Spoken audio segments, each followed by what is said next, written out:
BRS party?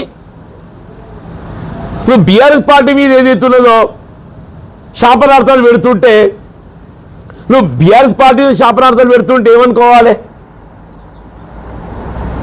నువ్వు BRS party శాపనార్థాలు పెట్టకు తల్లి. రాష్ట్రంలో అధికారంలో ఉన్నది రేవంత్ రెడ్డి గారు.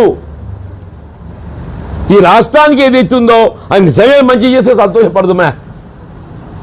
నిజమే మంచి చేస్తే మంచి చేస్తూ ఒక రెండు చెప్తారు. మహాలక్ష్మి పాపం ఆర్టీసీ కార్మికులు శంకర్ గౌడ్ బలైపోయిండా. ఆ నిధులు సక్రమంగా ఇచ్చి ఉండున్నట్టయితే ఆర్టీసీ కార్మికులు ఉద్యమించేది కాదు, శంకర్ గౌడ్ బలయ్యేది కాదు.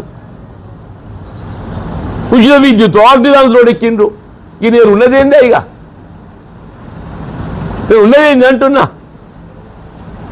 ఫీజు రియంబర్స్మెంట్ 10,000 కోట్లు కోర్టు మొట్టిగా లేచింది ఫీజు రియంబర్స్మెంట్ సంబంధించి. బలహీన వర్గాల 40% రిజర్వేషన్ అట్టేపోయింది. అది ఏంది? నేను నామినేషన్కి వచ్చింది.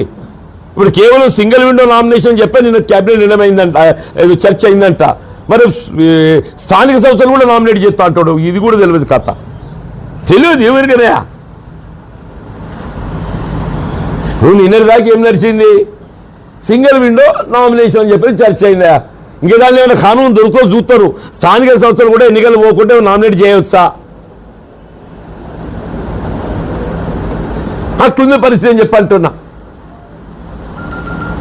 దాన్ని అడ్డుకునే ప్రయత్నం చేద్దామమ్మా అంటున్నా నేను. కేసీఆర్ గారి ఉద్యమ స్ఫూర్తితోనే ఇవాళ మీరు నాయకురాలిగా ఎదిగొచ్చిండ్రు.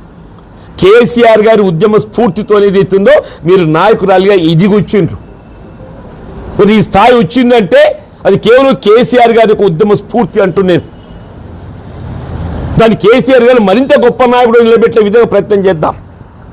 కేసీఆర్ గారు మరింత గొప్ప నాయకుడు నిలబెట్టే ప్రయత్నం చేద్దామని చెప్పంటున్నాను.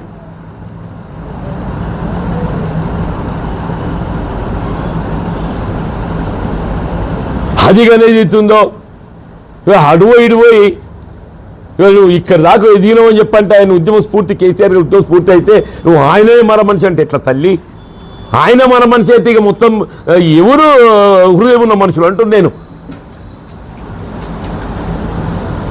దయచేసి అటువంటి మాట నీ నోటి నుండి వెలువడిస్తుంది కాదు. దాన్ని ఉపసంహరించుకోండి. ఇప్పటికీ కవిత గారి నోట్ అంటే ఏదైతుందో ఆమె పార్టీ పెడుతున్న సందర్భంగా ఆమె ఇంకే సలహాలు సూచనలు చేసినా మేము దాని మీద పెద్ద స్పందించాల్సినటువంటి ఆవశ్యకత ఉంటుందని చెప్పి భావించే వాళ్ళం కాదు.